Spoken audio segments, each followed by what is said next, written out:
We'll see you more later this hour. The four major averages trading higher by 22% or more this year. But despite the rally, our next guest says risks of a recession next year remain elevated.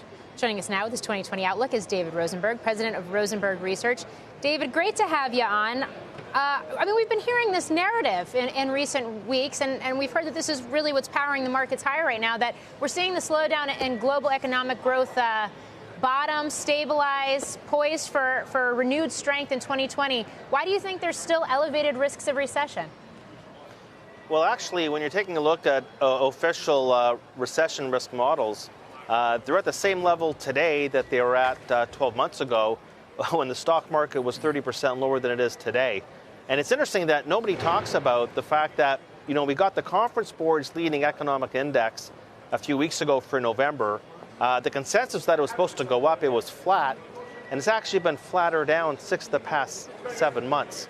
So what I tend to find is that a lot of economists and strategists will look at the price action in the stock market or risk assets, and then they'll fit the narrative to the price action instead of actually explaining what's really going on out there.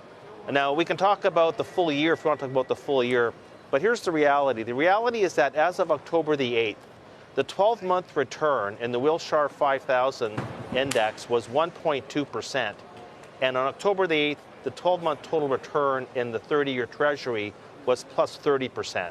So this has nothing to do with anything except what happened in the first couple of weeks of October, which two things happened that caused this major inflection point, which was phase one talk out of Donald Trump. And that created a lot of positive sentiment and momentum.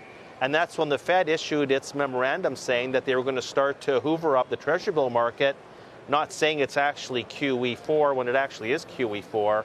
But that liquidity injection that's ongoing has caused the money supply numbers to go gangbusters at a time when business credit's actually contracting, which is interesting because that excess liquidity hasn't found its home in the real economy.